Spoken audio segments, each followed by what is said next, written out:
Ladies and gentlemen, it's time for the roundtable discussion on the topic, charting the course for the legal profession by 2030, emerging technologies, trends and skills, exploring key trends in technology, privacy and ESG reshaping legal practice, the evolving role of lawyers in a tech-dominated future, upskilling legal professionals to thrive in an era of disruption and innovation.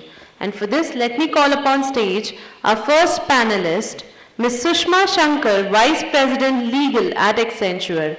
Let's have a huge round of applause, everyone, for Ms. Sushma Shankar. Our second panelist is Mr.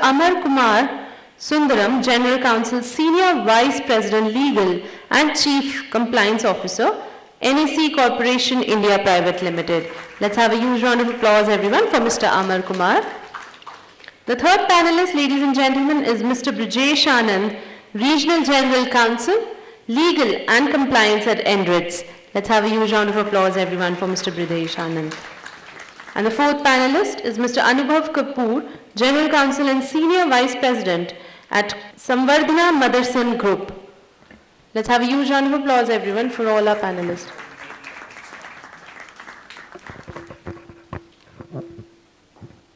Good afternoon, everyone. I'm so delighted to moderate this conversation around this topic, which I'm sure is kind of interest to all the lawyers around here. And I'm really delighted to be sharing this, panel with my co-panelists and eminent legal jurists. And I'm sure their insights are going to offer all of you a thought-provoking perspective on the future of legal profession, basically. So start off with the biggest question. I think this is not just one question, probably two questions in one, I would say, right? So this question is to you, Brijesh. Basically in terms of, how is the emerging technology kind of redefining the legal space? As, how is it redefining the role of in-house lawyers like us? And then secondly, how is this technology kind of, seamlessly getting integrated into the legal space? Thanks, Sushma. Oh, our panel is complete now. Hi, Anubhav. I was waiting for the tea. Yeah, so with this, I think, Sushma, this is the right question to ask when you talk about the future of legal departments, because this is the biggest disruptor, the technology. I think legal, in that sense, is a very stable profession throughout. We know what our core competencies are, what our expectations are. But having said that, in the last few years, the biggest disruption has come from technology space.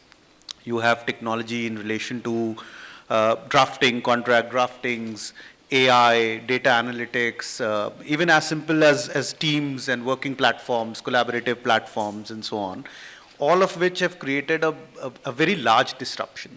Most of the disruption we can see started off maybe with the litigation space, where you had law firms adopting these technologies, a lot of these technologies looking at from a case analytics point of view.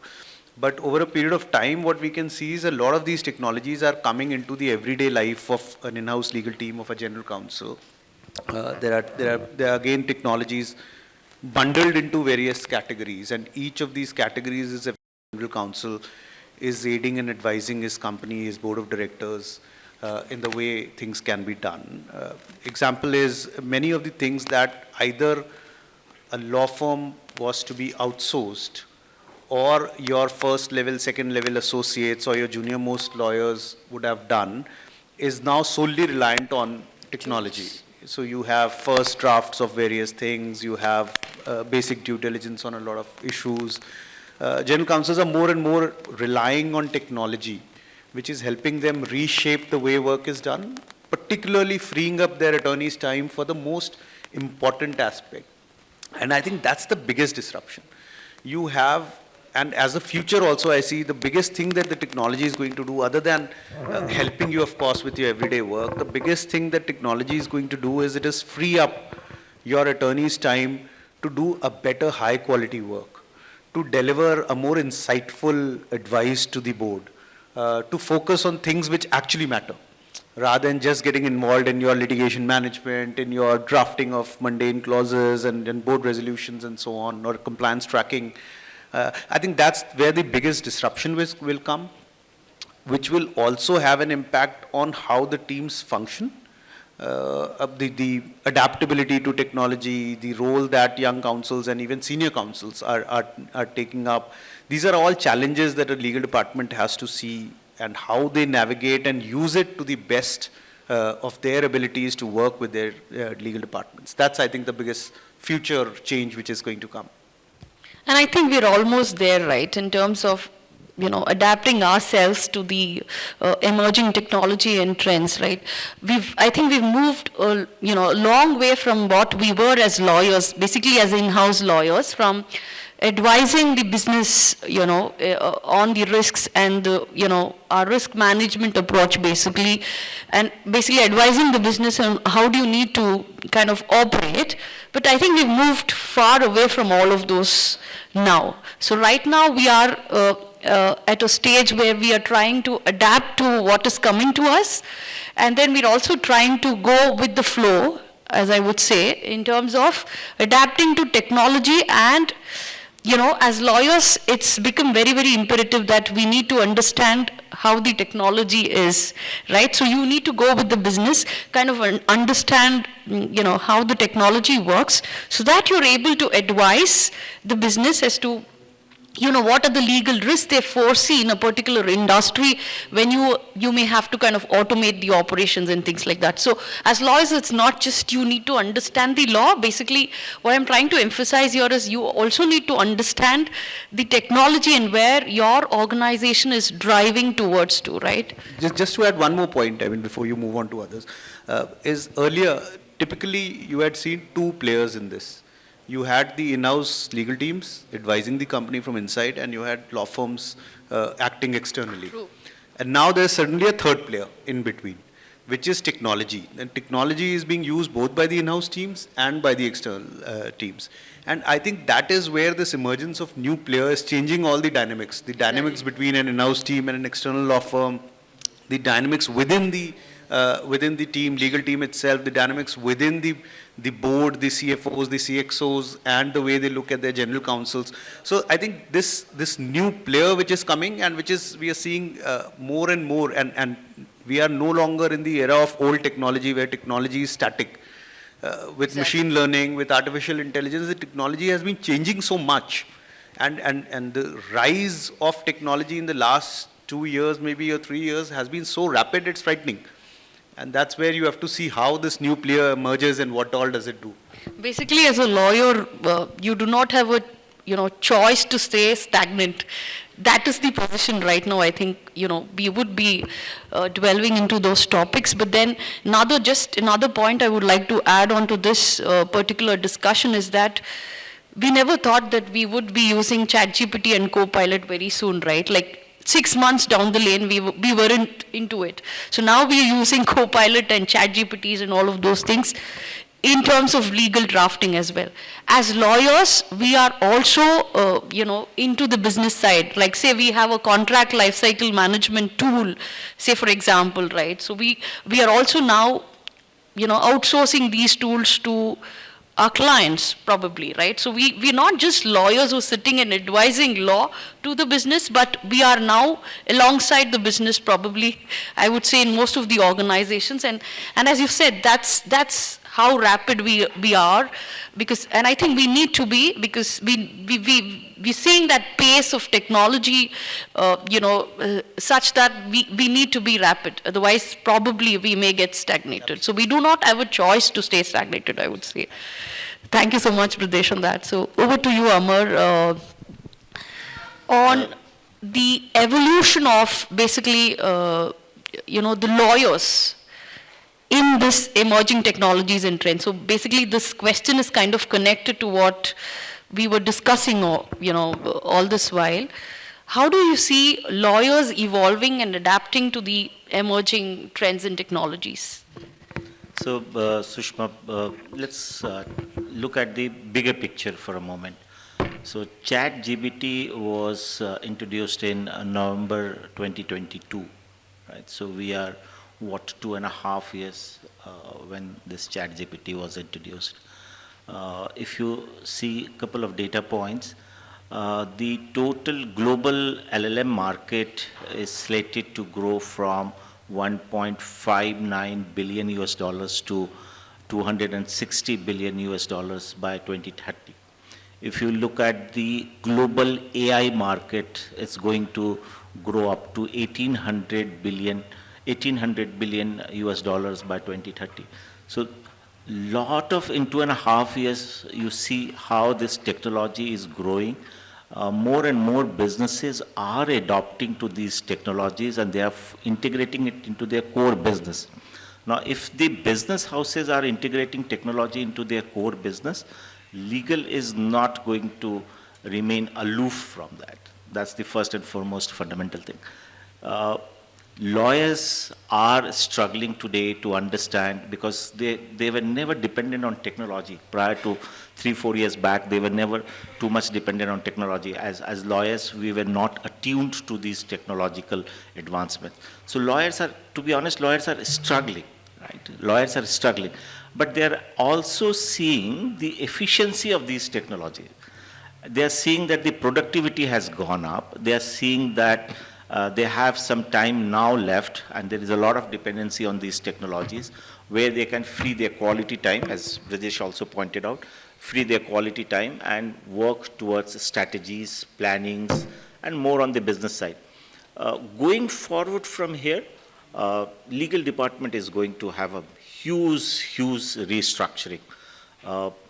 The younger GCs in the range of 20, let's say 35 to 42, 43 will be facing a huge challenge from the young in-house counsels who are getting into the system, right? They will have to compete and they will have to stand to their knowledge of technology. Of course, the younger generations have more adaptability to the technology.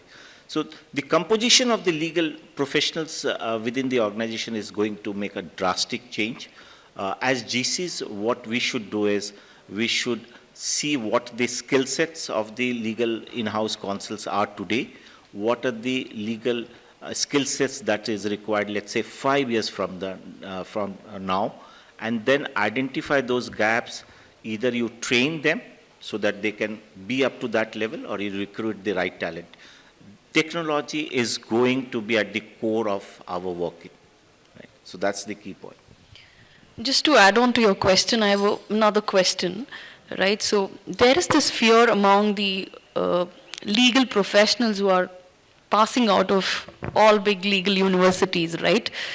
Because of the fact that we are introduced tools, and most of the organizations are now kind of adapting to introduce tools so that, again, as you said, we kind of decrease the legal bandwidth and then we focus more on other things, right?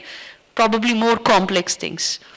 Now, here are, few people, basically the emerging lawyers, I would say, who are just, shaping their legal future, are kind of, they kind of have this fear within them that probably they are not getting the right opportunities to venture into organizations and showcase their skills and capabilities because this is now being replaced by tools.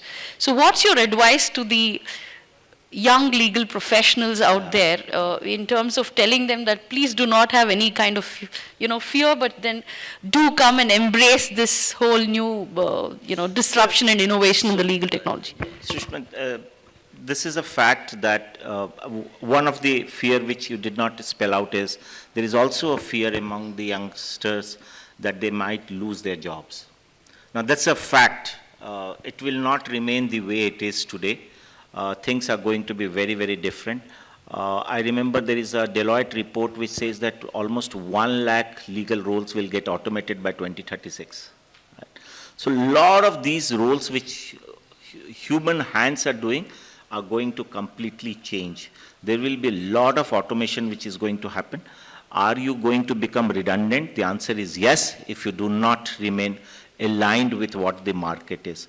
Now, having said that, it's very important to quote Justice Pratibha Singh in recent judgment in Delhi High Court, where she said that AI, Gen AI technologies are not going to substitute human intelligence. Absolutely. Human intelligence is going to be there.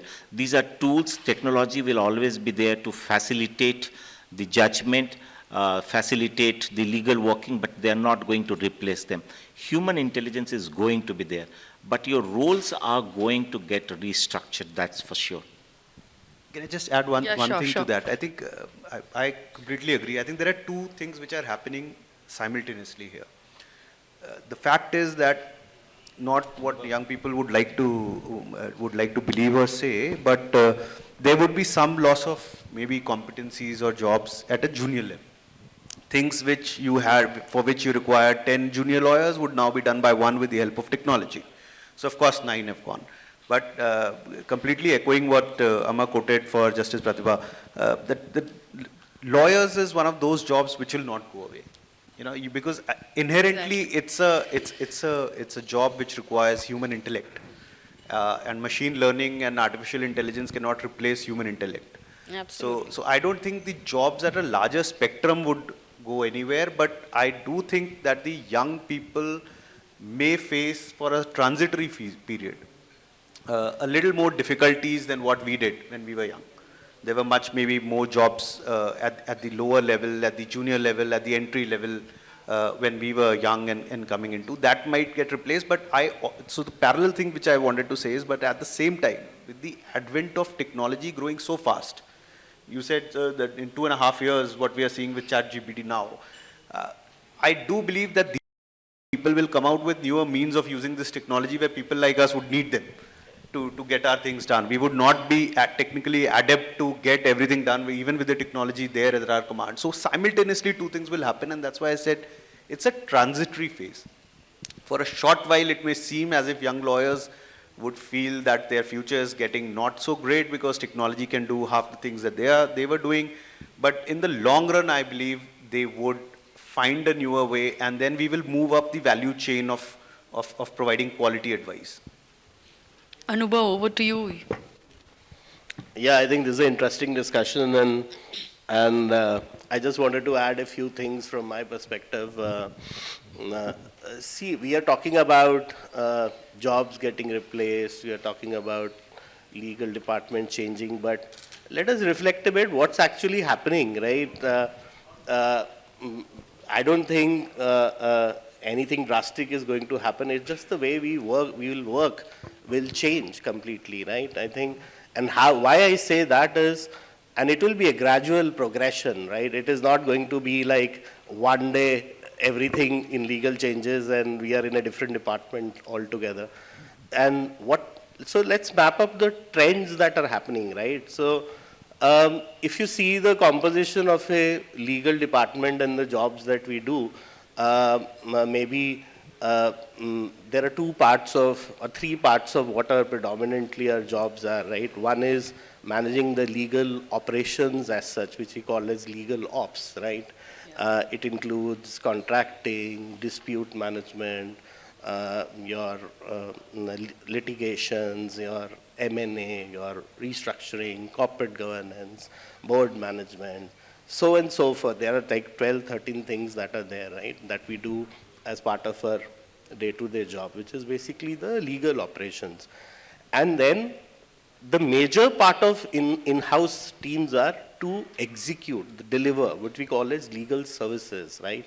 Because the management, we are there because we are delivering value to the organization, right? So most of our staff in legal departments are performing execution services, which is the legal services or legal operations part of it. Now within legal operations, you can divide it into advisory and kind of doing the day-to-day job, right? Now the advisory piece is again divided. You outsource a little part of it and you do certain parts which are typical to your own organization and operation in-house, right? So what is changing is basically the legal services part, the execution part of it. Because traditionally, lot of what we used to do in legal was manual. It was person dependent. Now, slowly because of the machines coming in, we are now becoming more productive, more efficient. Our experience of delivering those legal services is completely changing. And I can give you a couple of examples, so to say. Say, for example, contracts, right? Many of the organizations traditionally used to have this whole mail system of receiving contracts, underlining, then giving back, negotiations, and then manually kind of.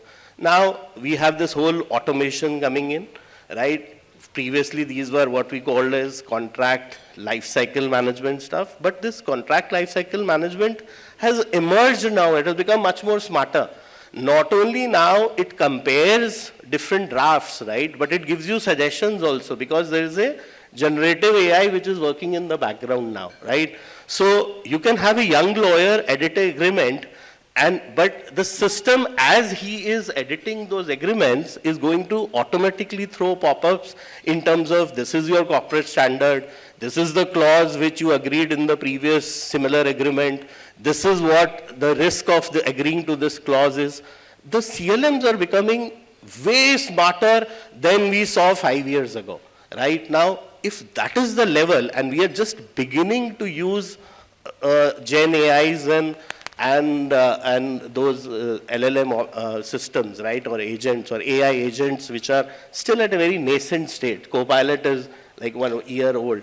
And these are becoming smarter and smarter, right? And because one of the advantages of using AI agents is that they learn from the systems and they start becoming, they kind of adapt to your organization decision making, your organization data, and they start throwing results which are similar to how you would have taken decisions. The whole problem of hallucinations, the whole problem of third-party decision making, all that will get eliminated as we more progress towards using more and more CLM.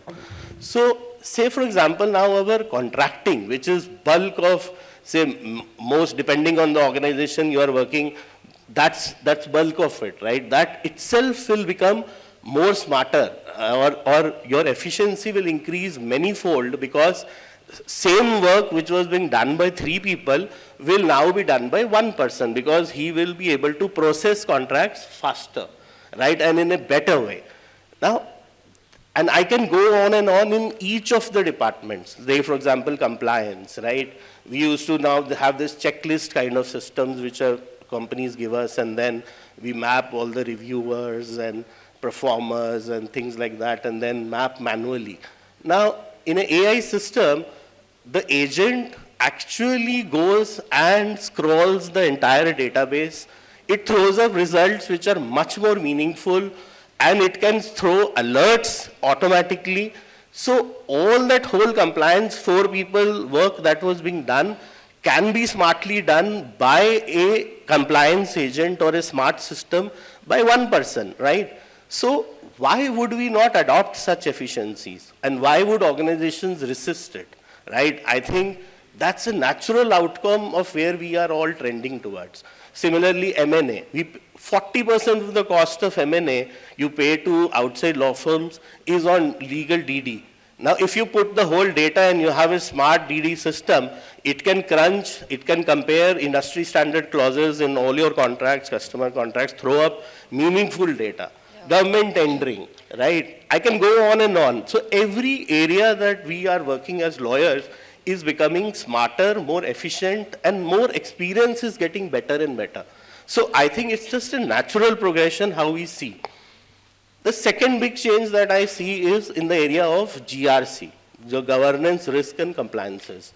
Right now, in large organizations, compiling these data and then integrating and reading these data is becoming a lot of challenge. So therefore, in global companies, compliances, risk analysis are different functions. I see them becoming under one umbrella, because now the systems will be able to join these data, analyze it, and throw meaningful decision-making results, which I think that's the role of general counsel that is going to become more important as we trend towards 2030 and these technologies become more.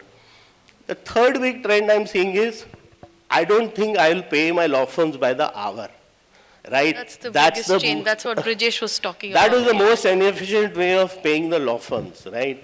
I think the better way to pay law firms would be compare the value they bring on the table, and also the work they are able to process. And this is a big area of change, right, which will be there. But it's not that the law firms are not adopting technology. They are actually adopting technology much faster than we are even thinking, right? I see law firms having CTOs now. They have dedicated departments who are only doing technology and only technology, right? All the large law firms in the world are investing big time into technology. So I think these are the three major trends. I have like a list of 10, 12, but we have limited time today. But these three things, definitely we will see changes in the way we work, which naturally will touch us because we are in this profession. And as these things progresses, as lawyers, we'll have to adopt, and automatically, if you like it or not, it's not a choice you have. It is just the way the things will be. And this is a change that is going to come in the next 6, 7 years, because the world and the way we do business will change, and we are part of the business ecosystem. Exactly. Right? So that's about evolution. That's what it means for us as lawyers. Thank you so much, Anubhav. That was really good. In fact, just to add on to it, and on a very positive note, because I started off the question by saying fear in the legal professionals, right? So how I see this, adaptability of basically the fast emerging technologies is that I still feel that it has increased opportunities for lawyers, especially because of introduction of AI. There's a lot of scope for data privacy lawyers, right? Privacy by design. So it's not the case that people are losing jobs. It is also the case that you need to, in order to stay relevant, you need to understand how the technology is kind of, as I said, we need to go with the flow, right? And absolutely, it will improve the role of general counsels, because they will become more central to decision making, right? Absolutely. They will have the incapacity that we have right now to manage certain risk factors and compliances, given the size and the complexity. I think with those data points and analysis that the smart agents bring in AI, we'll be in a much, much better position to be on the board table and be part of the important decision. If we are building an AI, so we are required to be there to help the AI come up with the relevant data, right? So we are required to be there to feed proper data. And so if you are developing an app, you need to have the relevant legal guardrails built into this tool or technology or whatever, right? So with that, I just want to move on to the next question or the next topic, which probably is something which everybody keeps thinking of now as in-house lawyers. Emerging trends in technology again, privacy and your ESG, right? Sustainability and governance, environment, sustainability and governance. How is this, reshaping the legal practice in-house? Amar, over to you. So, data is just one. So, there are, Association of Corporate Counsel in 23, they did a lot of survey, and they said that there are 3 core areas which are going to worry the business houses. And they said that one is cybersecurity, the second is regulatory compliances, and the third is data. Now, in addition to these 3, this report came in 23, so we are almost 2 years from there. I also add the 4th one, which is an artificial intelligence governance, right? And the EU Act, AI Act has come, which talks about the governance and the risk of adoption of AI. So the newer areas are going to be around these, and picking up from the earlier discussions, while the fear is there, the restructuring of the legal professional is going to happen. But as you rightly said, that there are newer areas which are opening up. So data privacy is just one, and data privacy is going to play a huge role for the lawyers. You see the draft, the Data Privacy Act, there is a lot of work which in-house counsels are to work upon. The whole concept of consent manager, which is nothing but a technology getting integrated between data subject and data fiduciary and then the data processor. So everything gets routed through the consent manager. So technology will be there, data privacy will be there. There are a lot of cyber security incidents which are going to rise. We are seeing every day how cyber security crimes are happening. So therefore, there will be a huge interplay and integration between the in-house counsels, the IT department, the HR, a lot of these people will have to work together to create a proper security ecosystem around the organizations. And they will have a big role to play. These lawyers, the legal department will have a lot of data scientists also. So if I have to advise somebody who is into the educational field, I will say that forget about BB LLB, BLLB, you should have a BTech LLB course now. Very true. That's exactly what Because now the technology is playing such a big role that you should start a new course which should be BTech LLB. So integration of technology and engineers with lawyers. So you will see a lot of AI solution architects within the legal department. So there will be a lot of interesting interplay between technologies and law in next 4 to 5 years. Very true. Industries like oil and gas, nuclear and aerospace and all of these, like they are not just bringing in tools, but they are automating their operations. And oil and gas industry automating its operations is a huge thing. So imagine the amount of opportunity which a lawyer gets. It's not just about one lawyer, right? It's about multiple lawyers together sitting there and advising on how seamlessly you need to kind of operate while you kind of regulatorily comply with a lot of industry standards, regulations, as well as your local compliances. So it would not be actually right to say that lawyers are losing jobs. Definitely not, and I don't agree. I totally disagree. I rather see a lot of opportunities because of the trends, right? For example, on this ESG thing, like I was discussing with Brijesh as well a while ago, right? So the role of lawyers in this is very, very little, right? We, as you rightly said, we could only talk about diversity, and then probably we kind of play a role in terms of advising our business and say supplier chain due diligence. We say how do we kind of bring in this concept. But largely we are only advising the organizations to ensure that we are compliant with this whole governance framework. Absolutely. Right? I think it ties with two things that we were talking earlier. One is just on the point of jobs again. I never said that jobs will be gone. I exactly said that there's a parallel transition which is happening. Absolutely. New jobs getting created, new areas of young people where they can contribute much more than what we were doing. So I definitely don't think that jobs will be lost. But it'll be a trend, a transitionary trend. What was traditionally being done by young lawyers would come to an end, and new areas of law would emerge where the young people would help us. And I think on the other part that we were saying is that there is a lot of data analytics which happens with technology. And just tying into what I was just saying, that what we will see happening from now on is lawyers freeing up a lot of their quality time to do works which they henceforth were not able to do. ESG is an example which is also reshaping how companies are working. I mean there are, and ESG, I mean, to be very honest, only half of G is what lawyers can do. E and S is mostly taken by other departments. But even on that G, on the governance part, I think it requires time, and that is what will happen.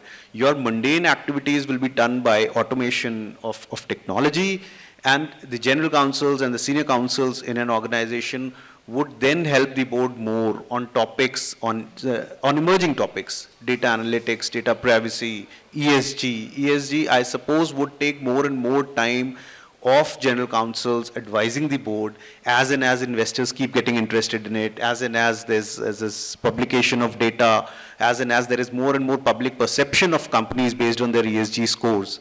So, for example, you know, a lot of emphasis by many companies on what is their ESG score. And therefore, the policies getting driven by ESG topics is something where the general counsels are helping more than ever now.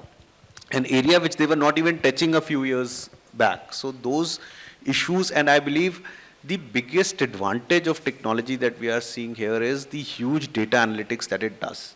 And that opens new areas where people can apply their mind and advise in newer ways. And that continue to happen, and that will continue to happen at a very rapid pace going forward.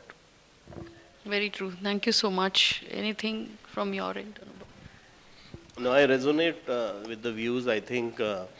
Um, I think to sum it up, it will not be important for the lawyers to know only law, but it will be important for the lawyers to digest the data that comes along with the problem and to apply law on the data, right? And everything that is happening in technology and improvement of our efficiencies and joining the whole data points that are there in the organizations, I think will only lead to that people will start asking solutions from the lawyers rather than just rattling out law, because people who are only the traditional law was we used to go to the law schools and learn about law, right? How it has to be interpreted, how the precedents happened, or how the common law operated. That you can get on Google. You don't have to study law to do that, right? So, but the application of law on the data which business problems throws us, that's the skill that will be in larger demand than just processing data, because that will be taken care of by the machines and the AI agents. Second, on the ESG, and data privacy, I think largely the operational part of these two areas will give rise to a separate set of professionals, right? You may call it data scientist or you may call it privacy professionals. But what lawyers will be really busy with are things like incident management, right? More of cyber crimes are going to happen. Applying the traditional principles of law to these new environments of cyber crimes and cyber security, that is something I think we will get more and more involved. We already seen white collar crimes increasing in corporate India, right? We already seen more and more investigations being done because of these frauds. And so I think the work of the lawyers is going to increase tremendously and opening new doors in those areas. But creating cyber securities on the technology side is going to be more IT, and we'll have some participation in the CERT teams and things like that. But because that's not a domain that lawyers can get into in terms of implementing technology. But that part also we'll have more say in terms of how do we manage and relate the legal provisions in terms of the requirements, in terms of how the technology has to be implemented in organizations. The second leg of it is that as the ESG increases, say for companies which are into manufacturing, ESG is becoming a lot more important for us, because it is not only the manufacturers who are under a lot of pressure because of new laws like recycling or the producers pay penalty kind of concepts, but also in terms of that now not only we have to be responsible for ourselves, but we have to map the entire supply chain, and suppliers offer suppliers as well. Physically, that is not possible. So more and more we start integrating, technology will start playing that role, and more those compliances become, because the regulator is using all these technologies, they are becoming smarter. They will focus on enforcements now, because they will get better data in terms of what the companies are doing. So if the enforcement increases, so is the degree of compliance with the companies. And therefore, we will also have to gear ourselves and become smarter than the regulators, right? Which basically means that we'll also have to implement systems and start processing data and become much more compliant. Similarly, in areas, and newer areas will open in terms of, say, for example, solar energy, right? Now, more and more, there are every law firm worth its salt is now having energy practice which is thriving, right? Very true. This is unheard of 4 years ago or 5 years ago. So more and more of these agreements are getting done, right? And I don't know if you know any expert who has done a agreement or a EPC contract for setting up a nuclear plant, but that is something that I came across some discussions recently that, yes, this is being discussed now, right? The new sources of energy are being explored, right? High sea, wind energies. How do you even write a contract? Because I don't understand how that kind of a contract will be done, right? So I think newer frontiers of knowledge will open up, newer areas of practice will open up, and newer avenues will open up for lawyers, right, which traditionally were not there, right? So ESG, I think, is a very bright spot. Data privacy is an extremely bright spot for lawyers to explore new opportunities, new frontiers where we can go in and foray into. So therefore, it will create new jobs for us, new areas of expertise for us, right? While and more of what we process in these fields is going to then become practice and be applied in organizations. I think greater demand of these things we will see in the future. Thanks, Anubhav. With that note, I have a question to you, Amar. Like now we spoke about a lot of opportunities, right, for lawyers. So while we have the opportunities, what is your advice to the legal professionals in terms of upskilling themselves in this era of disruption and innovation? I think that is something which all of us are looking forward to, right? Two things. One is be flexible, and therefore your mindset should be ready to adopt new technologies, newer areas. So do a lot of research, do a lot of studies, and don't be rigid in your mind that I only know this and therefore I can't do or take up any new assignments. Be open to adopt new things. And second is adopt technology with a lot of love and affection. So basically adaptability and embraceable. You know, you embrace what is coming to you, towards you, right? Yes, Vicky, you have a question? Amar, you mentioned this. My question is, you prefer for the new people who have been trying to learn, are the students of law, to be more a generalist or a specialist? Generalist. See, tricky question. So a couple of years back, we were talking that the lawyer should be a generalist in an organization. But the way things are changing in the last 4 to 5 years, it makes a lot of sense for the youngsters to spend some time in a specific area and be flexible enough to move to another area. The way technology is changing, you are specializing in one area and it might become redundant or taken over by technology if you are not open to learn the new things. So be adaptive and flexible in learning the new areas. Keep moving to the newer areas as and when it comes. Just don't stick to one areas, keep moving to the next areas. So that's you know, another very important point, probably we missed that, in the entire domain of IPR. You see the new kind of a dispute is coming up. All these LLMs, they are using volumes of data and they are using the copyrighted material. There is a lot of dispute which is happening across the globe, including in India, where a lot of these media houses are questioning the OpenAI and Google that you are using my copyrighted material and you are making a profit out of it while we are not getting anything. So that's a newer areas which are coming up. So to answer your question, yes, you should be a specialist for a couple of years, but that does not mean you should close your mind. Be adaptive, be flexible to learn the newer areas.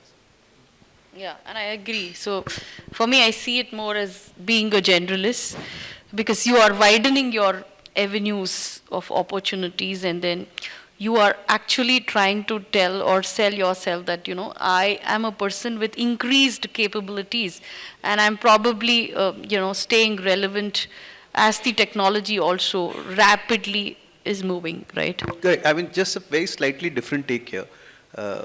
I think in any specialization, it has to be broad-based. It has to be like a pyramid. The younger you are, you have to be more generalist. And the more you keep growing in your profession, either by number of years in the profession or by the expertise that you're doing, you have to start becoming specialist. You continue to be a generalist for the rest of your life, you'll be behind the scene. So one would have to become a specialist, choose the area of law or technology that you want. But if your question was, what should a young lawyer be? I would say you have to start with generalists. I mean, all of us here, when we started our careers, the piece of advice that we were given is go practice in a court. That's the best advice that you can get, and that's how you become broad-based. So with a broader base of generalists, you start specializing as you progress in your career, or as you start knowing a lot more on which field is the one where you want to get specialist on. If you start with a narrow base, you start becoming a specialist, very young in your career, then that may be a problem. You might not like it, the technology may come and disrupt that area, anything can happen. So I think it will depend on which path of your career you are at that point of time. You know, another very important part is that as a lawyer, unless you have the knowledge of other branches of law, law is not something which is just one focused area. When you see the entire drafting or a dispute, you need to have a cross knowledge of other branches of law. And therefore, little bit of these knowledges are very relevant before you really become a specialist. Sorry, I'm just taking more time. Sorry for everyone. I'm just trying to merge with what technology we're talking about, and Anubhav told very nicely. The execution part is already getting now moved to machines. So the people who have, like us in our days, have learned from scratch from the bottom up, has already been vanished or is about to get vanished. So, and on the other hand, if you see the kids, they want to do masters in cyber, they want to do masters in privacy, whatever, they want to do masters in, maybe some very specific acts, because they believe that once they go in the market, they are called upon on day one for doing that activity. So the catch-22 situation is that the basic work that all of us used to do in our internship, or maybe doing the work which has already about to get vanished from using technology, and we are okay, and we are I would say we are embracing it. And on the other hand, the kids who are new, it is expected for them to be specialists. So it's that catch-22 which still doesn't get, it's still in the mind as well. I'll answer a question from crawl perspective. You do a lot of fraud investigation, right? Yes, we do. And if you are not aware of what the Prevention of Corruption Act says, if you are not aware of the FCPA Act or the UK Bribery Act, and in order to understand the intricacies of these laws, you need to have a legal mind. Simply Absolutely. doing e-discovery or simply doing a forensic is just 50% of your work, right? In order to give a full-fledged, comprehensive advice, you need to understand the other aspects of the law. True. In the chain of command that you hold, what is that you can ask from the delinquent employee? What is that the law permits you to ask? What you cannot ask? These are the issues which will crop up when we are doing a comprehensive fraud investigation, right? Now, therefore, it is important that you need to know little bit about the other branches which are going to impact your working. Okay, thank you. And that's why I said the transition has to be there. You need to be aware that I am not stuck in the generalist mode for very long so that my job is becoming redundant or the area that I'm practicing is completely taken over by technology. You may have to be more aware of what's happening and then decide much quicker than the luxury that some years back the lawyers had. That this is the area where I find interest, that I see a future in, because some areas may get even redundant. So there's no point becoming a specialist at this point of time when in 2032 that law may become just redundant, that specialization may become redundant for you. So one has to be a little more foresight, little more aware of what's happening, and then take a conscious call towards transitioning from a generalist role to a specialist role. Your thinking and implementation should be as fast as the technology. Yeah, very much faster. I think, I have very little to add to this, but I can tell you what I hear from many of the young lawyers which we interview, right? So I think many of the young lawyers who come to us, they are confused on two fronts, whether, sir, I should do in-house or I should go on the practice side. That's the fundamental question those poor guys are struggling, right? So for them, I think the law school provides the internship opportunities that they can taste both sides of the law and take a decision. I think in first 3 or 4 years, they are not in a position to make a choice whether they want to be journalist or a specialist, right? So, and I limit my answer to just first 5 years what we see, right? Because after that, so most of the people I meet, they develop a liking for fewer subjects, right? But they want to kind of learn about everything because they are in a knowledge economy, or okay, knowledge is free for us. It is on the go. So they are very inquisitive, very smart, and because they are also very smart with technology, they will not believe what you tell them on the face of it. They will go back and check. right? So at least for the first 5 years, what I'm seeing, the trend is in terms of they develop liking for few subjects. Somewhere they have in their mind that they like this, they want to specialize in this, but they are not trigger happy to make choices. They're still inquisitive, they want to learn as much as, and then make a informed decision. I think that's, sir, the difference between our age and their age, right? We used to have our seniors and guidance. Knowledge was not that much available. Everything came with hit and trial, right? So we had to try everything to make decisions whether it was good or bad. But now, given the technology and the access to information, these guys they are in a position to make informed choices. And therefore, in law schools, colleges are actually now offering more and more electives, right? They want to develop that facet of legal education, which I remember I did my LLM and there were 400 electives. Now in Indian law colleges, I think they are increasing for 50 to 100, right? So there was pet law, there was sports law. I think these are still developing, and the number of choices we are now getting here in India are also increasing, right? So I think it is just opening up more and more horizons for young lawyers, but they definitely are in a better position to take informed. As far as later in the career, if you ask me, you need specialist or journalist, I think we need both. Depends on the role you are playing in the organization, right?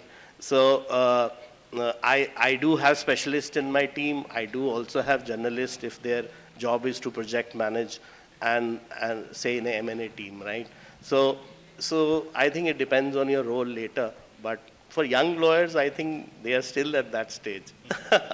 Yeah, with that note, I think I agree with what Amar said in the beginning, that, you need to be very flexible, adaptable, and then you should have this mindset of embracing whatever is coming towards you. So embrace the change. Change is the next, right? So just so that you don't get stagnated at wherever you are and stop staying relevant, right? With that, I'm really delighted, and, it was my pleasure moderating this conversation with all of you, experts out there. Thank you so much, and thanks to the wonderful crowd for being so patient. Thanks.